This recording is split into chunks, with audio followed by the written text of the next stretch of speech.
So as they mentioned, I am Naliyah. I have a bright purple background behind me. I'm wearing a light green olive sweater, long red fringe earrings. I have dark brown hair, light olive glasses, green eyes, and a light complexion. I am a Middle Eastern woman. So welcome everyone. I am kind of teaching this as a bit of what we do in TOTA spoken word experience at the University of Maryland. So while I'm a professor at Montgomery College in sociology, I also still teach TOTA spoken word experience with the Jimenez Porter Writers House at Maryland. Let me make sure I have my chat up too, just so I can see everything.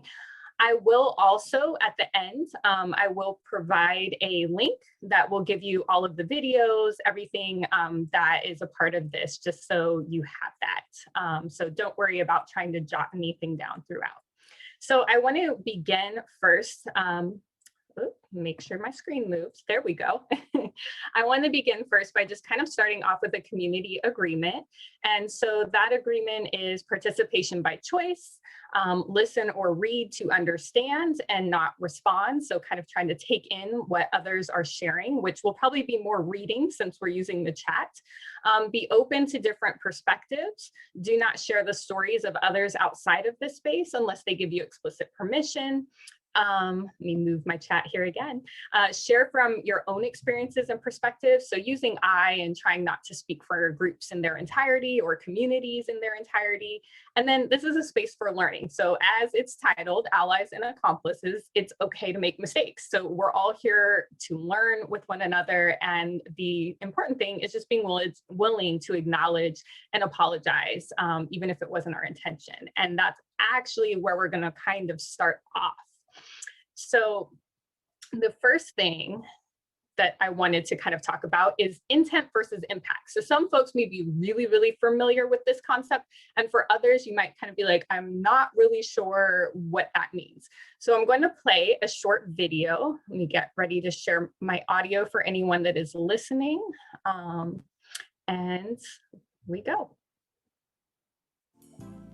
Yo, so we're gonna give a tool to conflict resolution right now, impact versus intent. Impact and intent is when somebody says something that's offensive to the person who heard it, but the person who said it didn't say it maliciously. So let's give an example. If somebody was to walk up and try to like touch my hair and say, oh, it's so beautiful. Boom, the moment they touch your hair, there's an impact there. So that impact for me is feeling like you violated my personal space. You took away my autonomy, my authority. You took away my sense of person, my ownership of self. And then if I was to be like, whoa, I'm harmed, whoa, you harmed me. The person be like, whoa, they get defensive. Like, I didn't mean to do that. I was just trying to say how beautiful your hair was. Okay, I hear your intent, but first there was a huge impact because you violated my personal space. And so a good way to deal with intent and impact, listen to the other person and acknowledge the impact.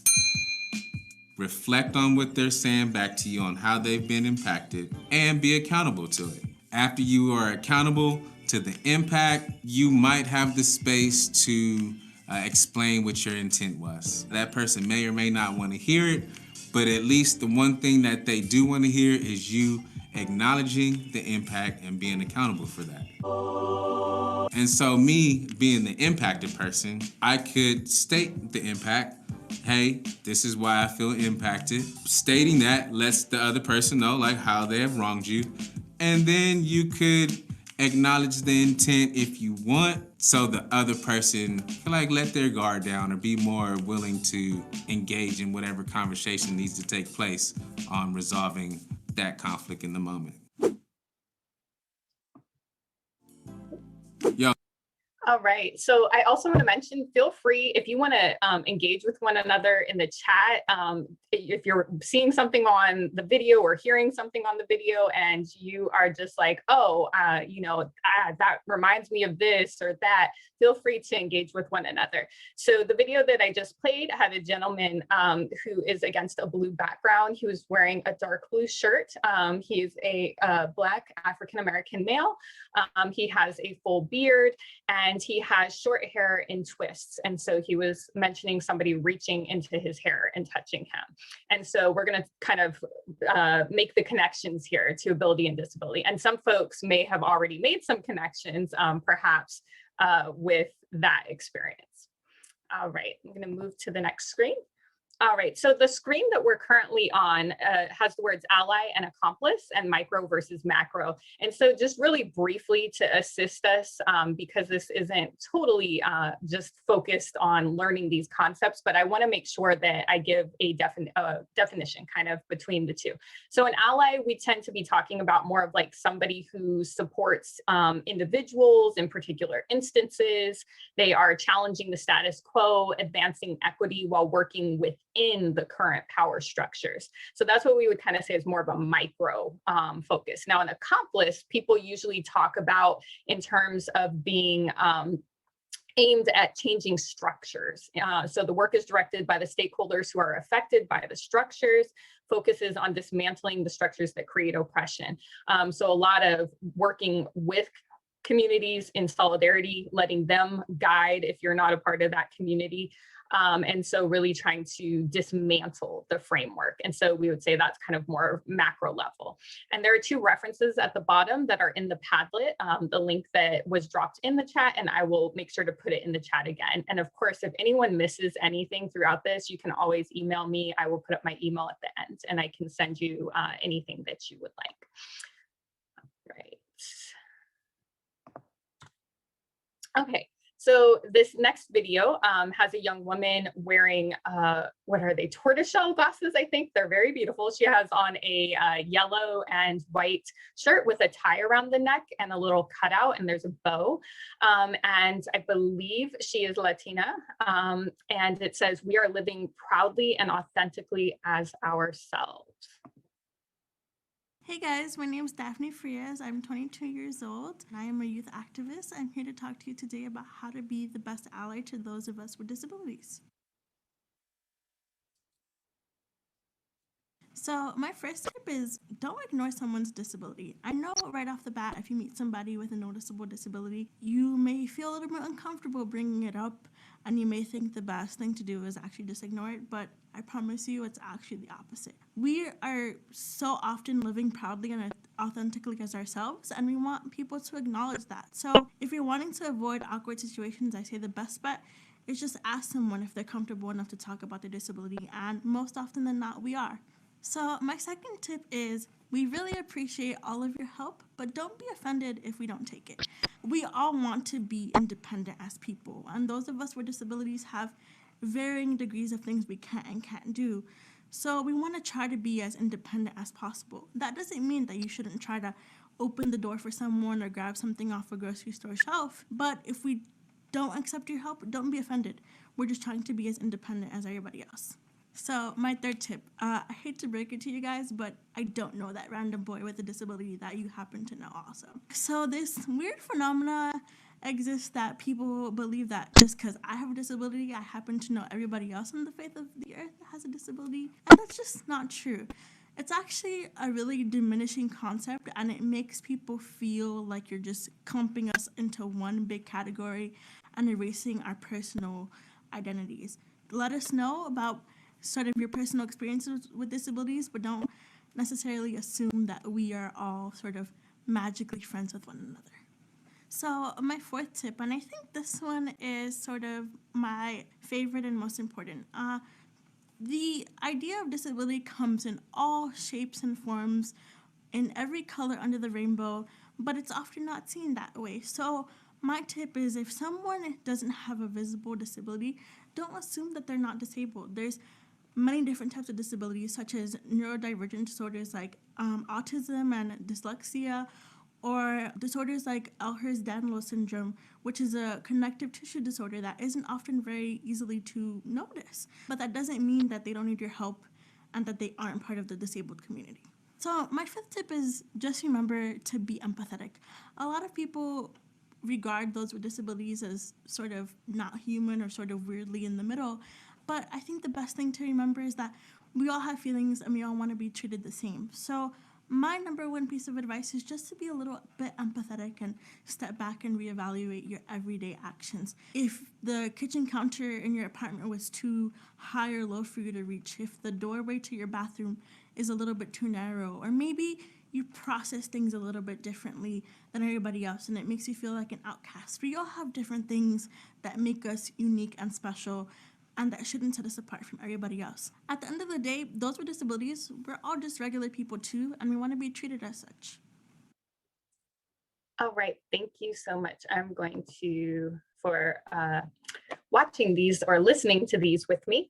So the first thing I want to kind of think about, because this is an interactive workshop, so I'm not just going to talk the whole time, is what does the term ableism mean to you? So if you could just drop in the chat, or if, you know, one person or two people want to use the reaction emoji to raise your hand, it will alert me since I can't see all of your boxes. But just start typing in the chat. What is it that ableism means to you? Does it mean anything to you? Have you heard of it before? I'll give you a couple seconds here just to get going. Okay, I see able person.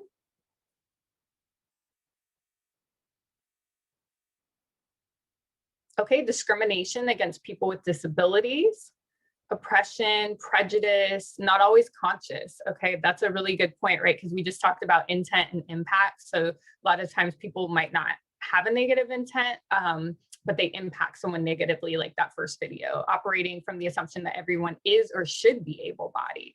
Ooh, Stephanie hit us with systemic inequity. That's that accomplice piece. Not thinking about the needs of disabled people. Yeah, viewing abled people as the norm. Yes, as a sociologist, I'm always talking about norms, right? Like, who do we put as the norm in society? And then how do things, the systems in our society reflect that? Systemic prejudice, subscribing to the medical model. Yes, excellent. Words or actions against people with disabilities or different abilities, assumption that able-bodied is normative. Okay, these are great. And you all are like hitting aspects of this. So we're going to look at a couple more short clips that kind of explore this and also give some examples that kind of help us to think about actions that we might, as somebody mentioned, not think are ableist, but that they actually can be causing harm. So you feel free to keep dropping in the chat and keep chatting while we're watching the video. All right, so this video is a YouTuber. I also have her information on the Padlet. She has tons of videos. And this one says, ableism, what is it? And we're only gonna watch the first like 2 minutes of it. So you'll have access to watch the whole thing. So we see a sign of someone in a wheelchair, like a symbol, like they are going quickly in their wheelchair. And the YouTuber is a white woman wearing dark tortoiseshell glasses, red lipstick, a black shirt, it looks like a pearl and gold necklace. And she has red hair pulled up, and she kind of likes to dress in what she calls like a retro style, I think like 50s, 60s. I'm not great with years on this. This video is sponsored by Surfshark. Hi, I'm Jessica. I'm a disabled YouTuber and oh my god, disabled YouTuber? Why not just a YouTuber? And right now I'm going to explain what ableism is to you as simply as possible. Ableism doesn't exist. Like giraffes. No, it very much does, and also giraffes? They're just horses with neck problems. Oh, I can see this is going to go well. Ableism is discrimination and social prejudice against people who have disabilities or people who are perceived to be disabled. Ableism characterises people as being defined by their disabilities and inferior to the non-disabled. They're also assigned perceived abilities, skills or characteristics, or the lack thereof. Because they're lazy? Great example. Also, no. You're mean. Disabled people are mean. We're not a lump of people, and we're allowed to have feelings. We're allowed to live our lives. And some of those lives are truly inspirational. Oh, Lord. So a lot of ableism and anti-disability language is really obvious and really out there, and you don't need me to explain it. I mean, you're too smart for that, and I'm too, well, I was going to say too busy for that, but I'm in lockdown in a pandemic, so. Oh, I mean, plus disabled people spend most of their day on the sofa. Much of what I consider to be hurtful, though, comes in this rather insidious manner from people who don't think of themselves as being anti-disabled people and probably didn't mean for their words to be ableist, but they are. We can generally spot institutional ableism, lawful discrimination, lack of accessibility, absolutely no one in a position of power who has any disability of any kind. Oh, sure, the company hires disabled people, but does it promote them? Some interpersonal ableism is also very obvious. I mean, name-calling, bullying, abuse, boundary violations. I mean, you know what I'm talking about. But you've made it this far through the video already, so I'm betting that isn't really something you would do. No, this video is about how small things that you can do or you can say can hurt, even if you don't really mean them to. And I mean, even if it's not your intention. And even if you have the best of intentions. Let's go through some common stumbling blocks so you can avoid your own, oops, I did an ableism moment. And we're going to start at the top with the really big one. All right, I'm going to stop there, but the first example she goes into is kind of the one around the pandemic that, oh, only people with underlying conditions, you know, they're the worst off, and how that makes everyone feel better. And also, if you were unable to view it, the voices are both her, and she's going back and forth imitating the things that people say to her and then her responses. We're going to move on to the next one, and I'm going a little bit quickly because I want to leave time for us to have more conversation and engage in the activities. So I'm going to more formally introduce the Redefine Able project, which is amazing. But first, we're going to listen to some of the community stakeholders who were a part of that project. And they're also kind of just sharing about their own experiences and then also talking about ableism.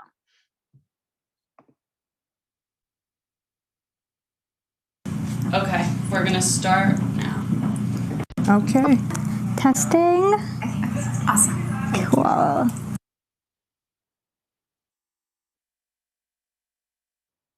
Okay, my name is Marguerite Woods, and I am 67 years old.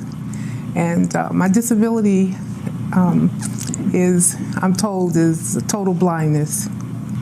I am Yoshi, a graduate student at Maika. I was born and grew up in Tokyo as a congenital deaf. Hi, I'm Sabrina. I'm 20, and I have Ehlers-Danlos syndrome, which is a genetic disability that causes my collagen in all of my body to not function properly. So my name's Joe Olson. I'm 38 years old. I was a mechanical engineer up until a couple of years, well, about a year ago, and then I decided to go into process improvement stuff, which is kind of fun. If you were to write a description of yourself, what would it say and how would you describe yourself? For starters, I would say that I am a brown, blind, bald, African-American woman. And I am a mother, a friend, a seeker. I'm a seeker, yes. I would describe myself as a disabled artist and advocate studying public health and visual arts. I'm a second year student at Mount Royal School of Arts. My artwork involves explaining the border and the limits of communication between hearing and hearing impaired people. Straight white male who doesn't really enjoy working out, or doesn't have a dog and doesn't really like to travel. So yeah, that's probably why I'm single. But and then I like ideas a lot, and I like thinking about stuff. I make and design some stuff, and yeah, but really I like just talking to people. So So when did you first come to realize you had a disability? I started identifying openly as having a disability when I entered college and knew I needed disability accommodations, and at that point it was very apparent that my chronic illness had progressed to a point where claiming the label disability was something that was advantageous to me. I mean, the physical impairment was pretty obvious. I broke my neck when I was 18. I had a diving accident and I dove into water that was too shallow. A sandbar had moved in over the winter time, and instead of being 8 feet deep, it was 3 feet deep. And so when you're lying there in the water and your arms don't move right and your legs don't move right and somebody has to come, it's pretty obvious when that happened. In the early 90s, I started realizing that something was happening with my vision, and so I was more chasing sight than owning that I was losing an ability that I'd lived with all my life. So I didn't accept my disability really until probably 2007 or so. And that's when I became totally blind. When I was a child, my mother told me, "You cannot hear." And so I found that I couldn't communicate with the students in all my years of schooling. What does ableism mean to you, and how would you define that word? Ableism is any form of discrimination against the disability community. So like you start to notice weird things. Like for some reason you get into movies for free, and people like to take pictures of you or talk to you loud, or for some reason they decide that you're something that they want to donate money to. Sometimes people will be like, "It's really nice to see you out," and then you're like, something really weird is happening. That's not that, A lot of times people talk to the person that I'm with when they want to find out something from me. And so they think because I can't see that I'm not capable. Or they immediately think that they have to do everything for me without a thought at all about me being a part of the process. They see their fear as my ability. So, yeah. What does the word accessible mean to you? I go, well, this place is accessible because I can get in, and I like that,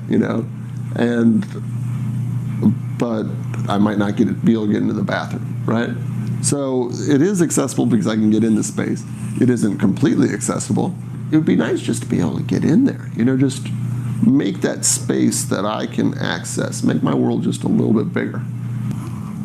Accessible is like the beginning of disability inclusion. You need spaces to be accessible, but it's not the end all be all of creating a better world for people with disabilities.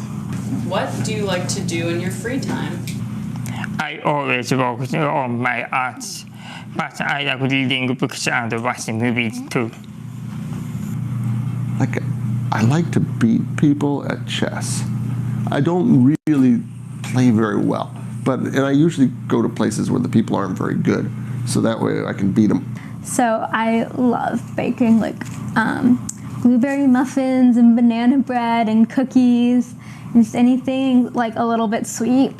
I decided that I needed to do things that soothed my anxiety because becoming blind as an adult, it was very anxious for me. And so I was looking for something, and I had an opportunity to be in India, and I took a workshop, a clay workshop, and just putting my hands in the clay and sort of molding it and rubbing on it just felt so relaxing and soothing to me. So I made a mental note when I came back to the States that I would look for a class, and so I did. And so I've been doing ceramics for many years now, and it's just been awesome for me.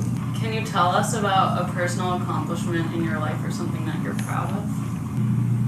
So right after my accident, after I found out that I was probably not going to walk ever again, I wasn't getting any better. I wasn't going to get stronger. I wasn't going to be able to transfer myself in and out of bed.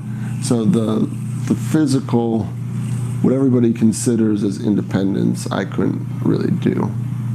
And then I found out that it was really, really tough to become financially independent as a person in a wheelchair. And there's a whole bunch of barriers that are put into place to make that thing a very difficult thing to achieve. And I've kind of been able to do it. I'm proud of it, but I mean, I don't know if other people understand what it went into it, but it's a big deal for me, so. What have you learned from your disability? I pay attention, I listen. And sometimes I think, we want to say what we want to say, and there's nothing wrong with that. But listening is very important. And I don't only listen to what other people are saying, I'm also listening to what I'm saying, because I wasn't always doing that before. Also to sort of identify what it is that I really want. I've learned to be more focused in that way, sort of, refocusing my attention from, the suffering of it to more the survival and the thriving of it. Well, two things. First is not to be so judgmental of everyone else, but I've also just learned a lot to be more forgiving of myself. Being a college student with a disability is really hard because everyone around you is constantly I got no sleep last night, and I have 50 papers to write, and it's kind of like a competition for being the most busy, which isn't really practical for me. I need a lot of sleep and rest, and just having to be validated and have my own internal validation and understand that it's okay that I'm not doing the regular college student thing, and I just need to be easier on myself.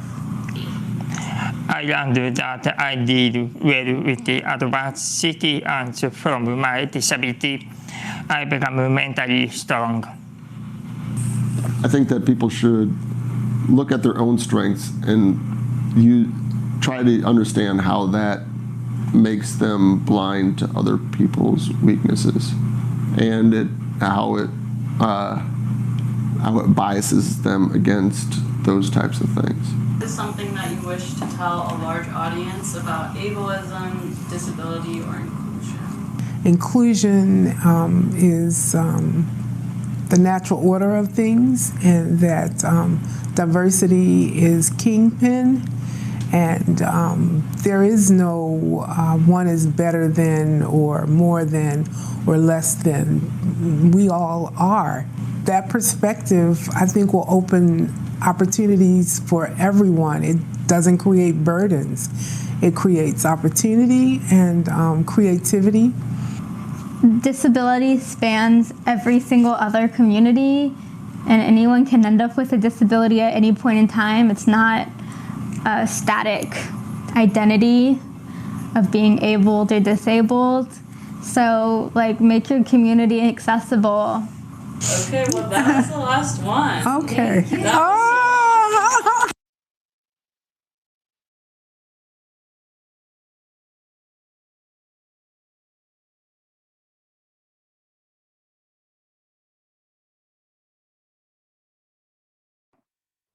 Sorry, everyone, my screen is going all over the place. Let me go back, I think.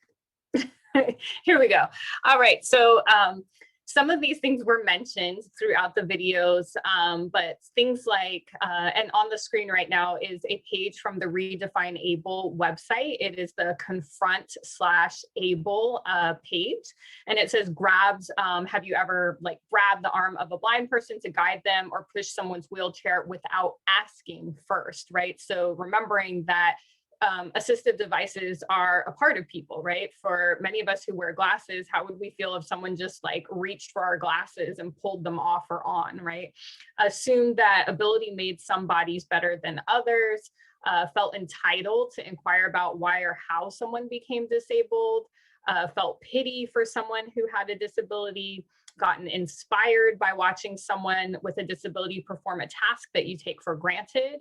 And then they have a whole section about ableist language. And so these are just some examples: diseased, lame, crazy, idiot, moronic, crippled, blind, gimp, retarded. Unfortunately, the last one we've often, I've heard a lot of like school age children growing up, that was thrown around as an insult, right? And so what they say is too often we use disability terms as insults and in other negative ways. And they ask you to kind of reflect, can you recall a time when you or others have used one of these terms? If so, did you realize a population was being used as a put down? Ableism is a term that refers to prejudice or discrimination, as we discussed, towards those with disabilities, and a preference for fully able-bodied people, as many of you mentioned in the chat. And so they say, as with sexism, racism, and other isms, ableism is a system of oppression, going back to systematic and systemic as well. Using terms such as the ones above are a form of ableism. They give some examples of things that, like how ingrained it is in our society that we don't even really think twice about it. And so it says, undoing our society's ableist behavior and attitudes takes a conscious effort, especially when it's around us all the time. Titles and lyrics to songs such as Beyonce, Crazy in Love, Lady Gaga, Stupid Love, Frank Sinatra, Something Stupid, The Rolling Stones, Blinded by Love, or She's a Maniac from Flashdance normalize and desensitize us to ableist language. So by changing the terms you use, you can help undo our culture's ableist tendencies. Now, will changing our language like change the structures? I know sometimes people, TOTUS was a part of what we call the inclusive language campaign, and we talked about how powerful language is and how it's connected to systems of oppression that tie into sexism and racism and ableism. And so sometimes people get into, oh, this is language policing and political correctness, and it's not really about that. It's about understanding how that, like the language and the words are kind of just like these reminders that there's this larger system of oppression. And if we can start to become cognizant and think about our language, hopefully that will help us to also think about the structures that it's tied into that are causing the oppression for these groups and individuals. And the next screen is now a writing, thinking, typing prompt. On one side, I have kind of what some are, I guess is kind of like the revised version for indicating disabilities. And so there are 4 blue boxes, and in white you have outline, kind of the traditional outline of a person in a wheelchair from the side. Then you have one next to it with the outline of the side of the head, and the brain is lit up in white. You have one that shows hands signing, and then you also have a side profile of a person with a walking cane or a walking stick. And so it's kind of trying to highlight the things that have been talked about, that everything isn't visible. And so I want you to take a moment. I'm actually going to give us, I'm going to set a timer for us for 3 minutes. And what I want you to do in that 3 minutes is just do a total stream of consciousness and write or type, wherever you want to do it, on a piece of paper, on your computer, your phone. What messages did you get about disability and ableism growing up? And where did they come from? So was the socializing agent your family, the media, school, your friends? And then you might also call specific language or experiences. So I'm gonna go ahead and start the timer, and I just want you to get out whatever you can come up with in that 3 minutes. And then if you finish, feel free to start putting things into the chat, and we'll kind of talk about that. And I will attempt to put on a little bit of music if I can not mess up our whole screen. All right, so go right ahead.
minute and a half.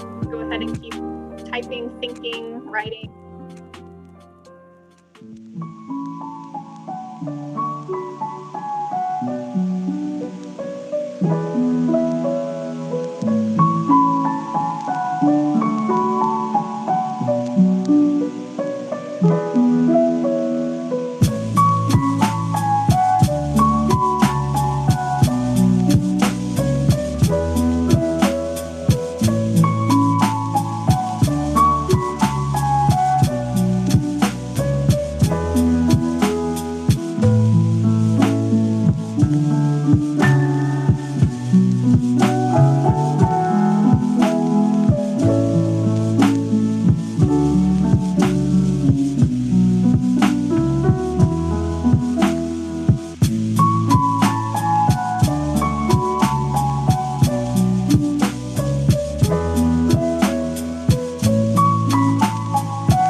I apologize. Maybe we will not do the music next time. It took us back to the very beginning of the presentation.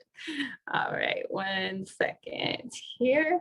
Okay, so either if you want to share by verbally, you can, I believe it's the reactions, you can click raise your hands because I just can't see all the boxes.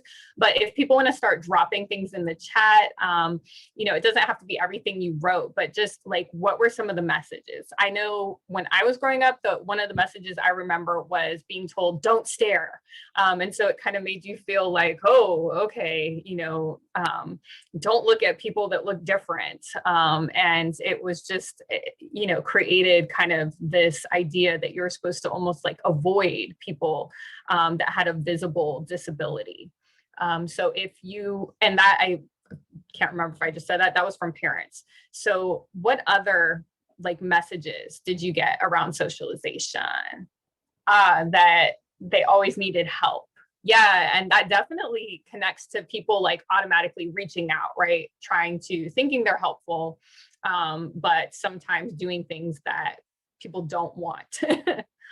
What other things come up? Where did that come from? Is it Fabian? Do you remember who taught you that? Like who sent that message? Disability is scary and sad to be pitied. Okay, thank you, Bianca. I hadn't heard about ableism until I was working for the summit, or I think that says something. Sorry, it moved really fast. Let me see here. Oh, until you're at your current institution. Yeah, because it's not something that's largely talked about. Mental disabilities aren't a real disability. Okay, so this categorizing, visible but separate, dependent and loved, institutionalized and forgotten, eager to be part of the conversation even without having the words, need to be cured or fixed. Okay, what's your excuse? Ooh. Disabilities in school, kids were, that is a great point. Kids being placed in different classes by abilities. So our school was also for hard of hearing and deaf students. We never got to play together. Ooh, and so it always felt very separate and confusing. My kids' school now is also one of the centers for hard of hearing deaf education, and my kids have learned sign language and the children are not separated. That's wonderful. That's what we hope happens, right? Invisible, yes, never saw kids with disabilities. Invisible disabilities equals laziness. Ooh. Looking at, as a child, my biological father used the R word constantly. And as I grew up, I started volunteering my time with students who were differently abled in my school. And my biological father expressed that those, here comes the term, types of people, right? We hear that with racism, sexism, should be banned from existing, not to be around them because you could catch what they had. Wow. Let's see, special education.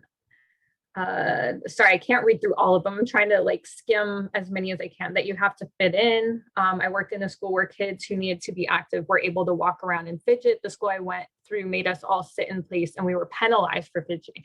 Right. And there's been a lot of talk about that recently with people, sorry, let me move my chat there, talking about like self-soothing behaviors for everyone, right? You know, sometimes it might be like pulling your hair, or some people tap their foot or tap their hands, and that goes for everybody, you know, not just individuals who may have disabilities, but everyone, you know.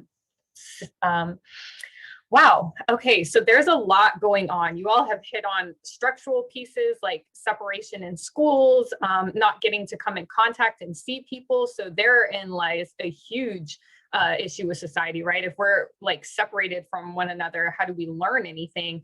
And then as I talk about a lot of times with relation to race, if you never interact with a group that's different from your own, then all you know about them is what you hear, what you see in the media. And so that becomes your perception of individuals from, you know, that country, that racial background, or that, you know, the whole disability community is X, Y, and Z, right? So these are all really important pieces. And I love that, I can't see the full name, but the person that was talking about the children like going to school now and everybody's learning to sign, that's something, you know, that would be such a wonderful thing if we just like, why not teach everybody to sign? I started to learn when I was young, and you tend to pick things up really easily when you're young. And I wish that I had continued. And so I'm planning to hopefully try to relearn signing again. All right, we're gonna move to the next screen here.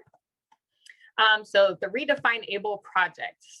As I mentioned earlier, this was an amazing art project, and it was a collaboration between the Peel in Baltimore and the University of Maryland College Park. It was created by UMD graphic design students and community stakeholders, and the idea originated from a discussion between former UMD professor Dr. Audra Buck-Coleman, who taught the graphic design class, and our very own disability scholar, Molly Greenberg, who's on here with us. And so let me go to the next page here. Oh, here we go again. Sorry, my computer is so touchy here. Let's see if we can go back one more slide. There we go. And so before we kind of get into the purpose of the project was to really address ableism and talk about universal design and introduce that to folks. And so one of the things, why is universal design needed, that we might talk about is because right now we kind of go off of this accommodations model, right? And so if we need accommodations, that means that things are probably not being designed universally and with everybody in mind. And so needing accommodations also means that we're not taught how to make things inclusive, right? And so that also tends to create an attitude that accessibility and accommodations are burdensome because it's an afterthought. It's a required modification because we have not set things up in a way that is accessible in the first place. So instead of making accessibility something where, you know, a particular office is responsible for it, or a certain person or a caretaker or the family is responsible for it, it's about thinking through universal design. How do we do this as a society together?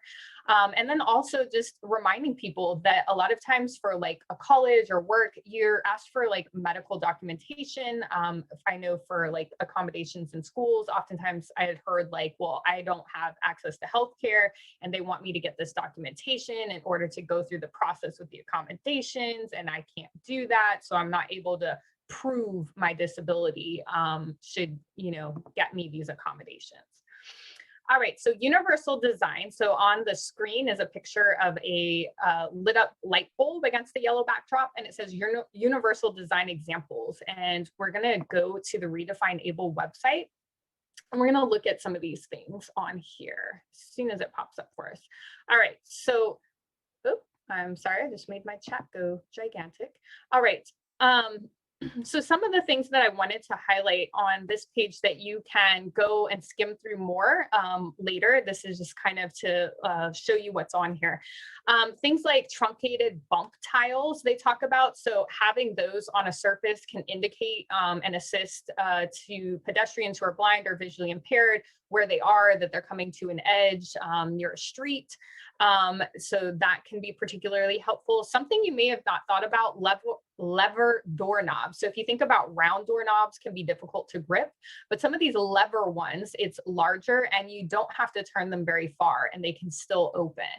TV remotes and keyboards, the tactile dots that are on them. So when I was learning to type, we got in big trouble if we looked at our keyboard. We had to feel for the 2 dots and learn to type without looking. And the same thing on your remote.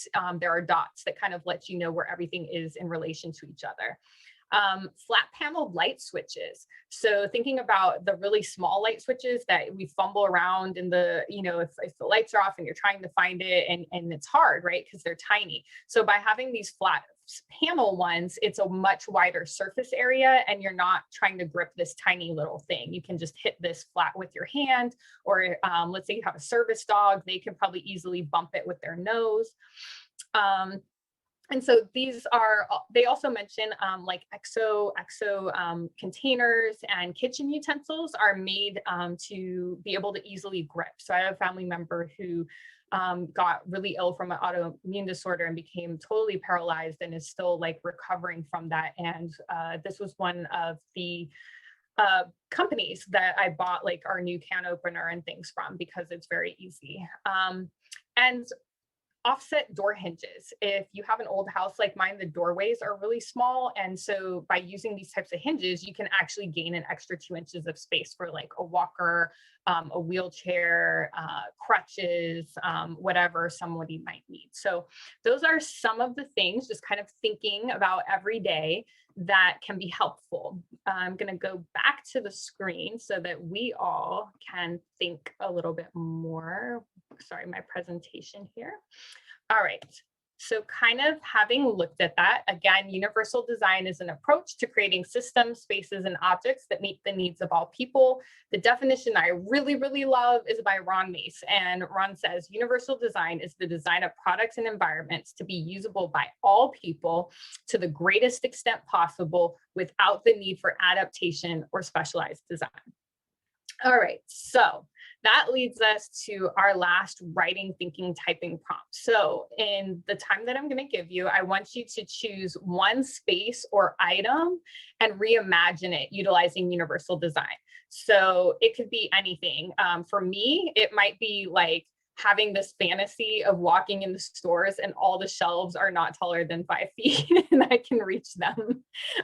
So just kind of, you can write this as a poem, you can write this as a stream of consciousness. I just want you to like, okay, if I could reimagine any item or space, like with universal design in mind, what would it be like? What would it, how would it change things?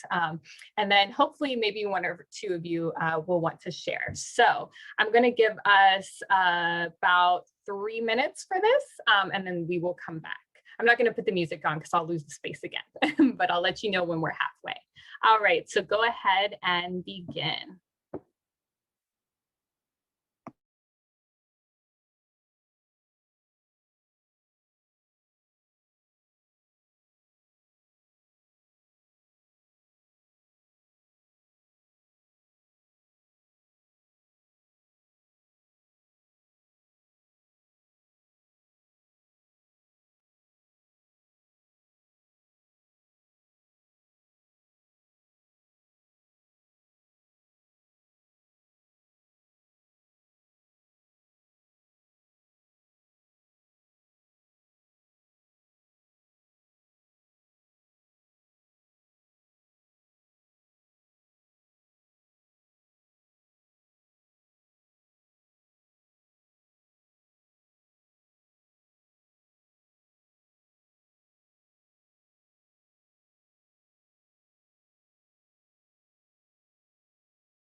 All right, we're about halfway, so go ahead and finish up your thoughts. There's also a great chat going on.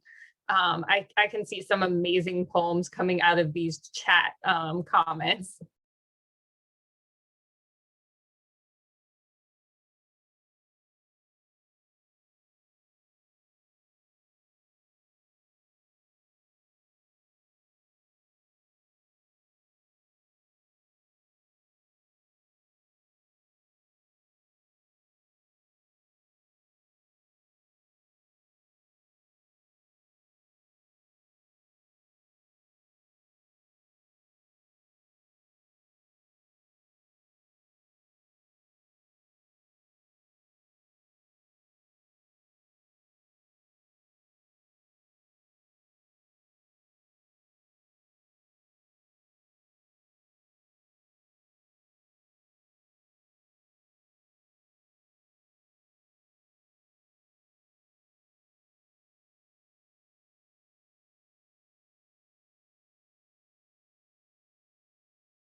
All right, so I love the stuff in the chat. I'm seeing stuff about like ramps everywhere, websites where the screen readers work, sensory for audio and light.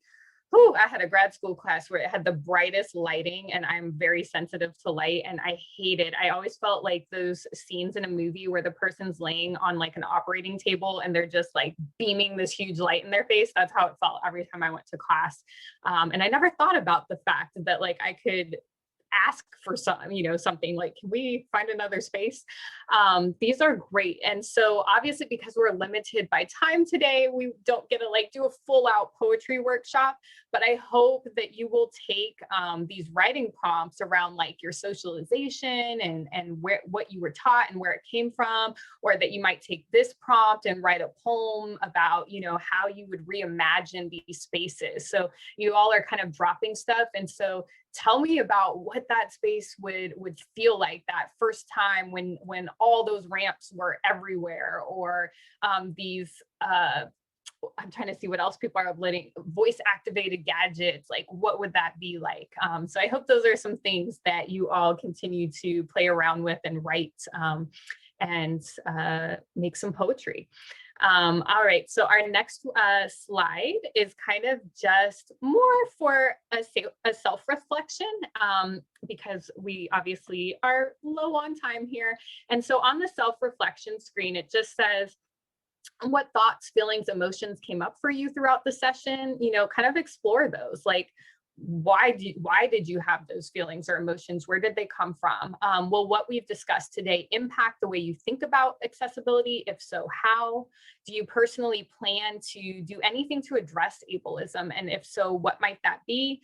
And what might we do at the macro, the large systematic level, the structures of our society, right, to address ableism?